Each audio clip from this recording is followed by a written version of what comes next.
What's up everyone, Vu of Envu Films, and I am back with another idiotic video for you to watch. And today I want to compare the Tamron 28-75, the new version, G2, versus the Sigma 24-70 DGDN. DN stands for D's Nuts.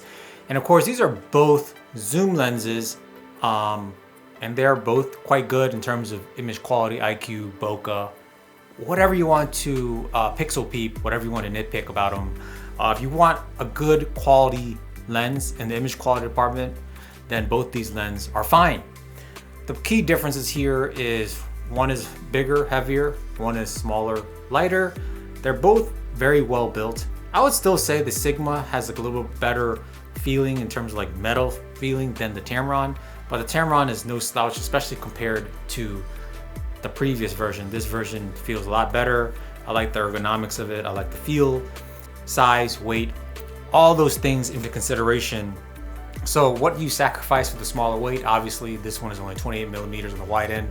This is 24 millimeters on the wide end, which is a big difference compared to the 5 millimeters of extra telephoto range, 75 versus 70. It's not going to be much of a difference for you going between 75 millimeters and 70 millimeters, but that 28 to 24, that's a big range percentage wise. So as many of you know, I've been always recommending the Sigma 24-70 DGDN. DN stands for D's Nuts. But of course, as of late, I've kind of soured on this lens quite a bit because I have a crap ton of dust inside it. And, you know, for the most part, shooting at f2.8, the dust doesn't really affect the image. It's just, I just have a hard time filming professional shoots with the lens with this amount of dust in it.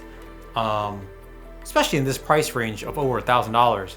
And it just puts me in a bad taste in my mouth in terms of buying another Sigma lens or even spending the time to send this out, having it, you know, fixed up, whatever, sent back.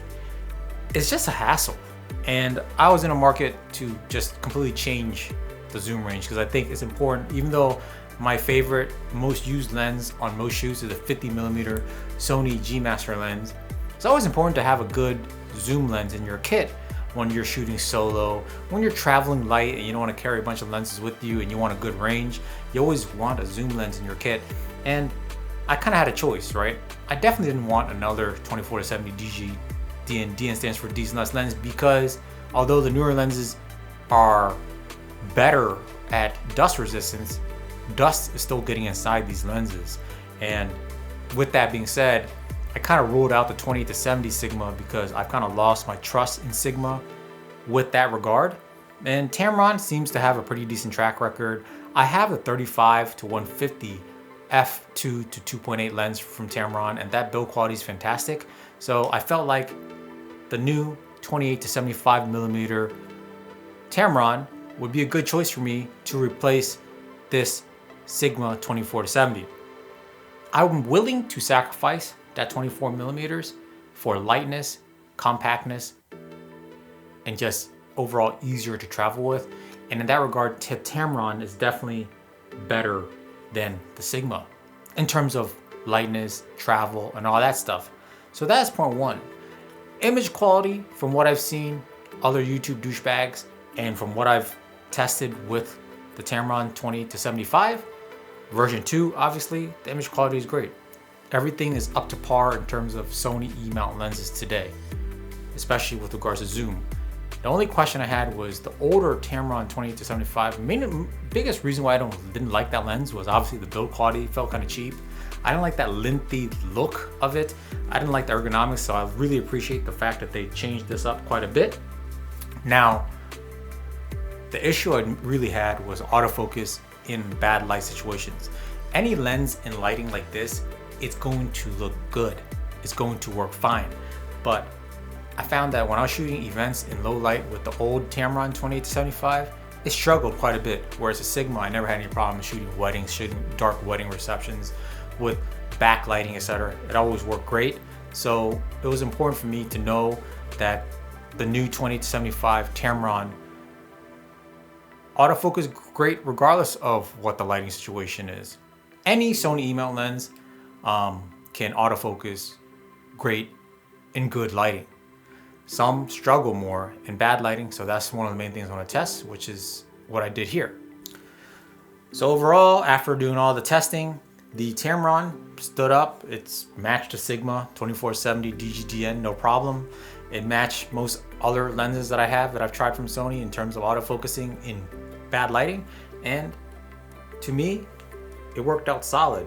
So if I were in the market for a lightweight zoom with a good aperture of f2.8, good range of 28 to 75 or like a 24 to 70, I highly recommend you getting a Tamron 28 to 75 version 2. It's definitely solid, even comparing to a more expensive lens like this. And these lenses actually compare quite well against the G Master, which is like twice the price. And I know a new G Master is coming, but that's probably gonna also still be twice the price, and it's probably gonna be bigger, heavier, etc. So these third-party lenses here is a great choice.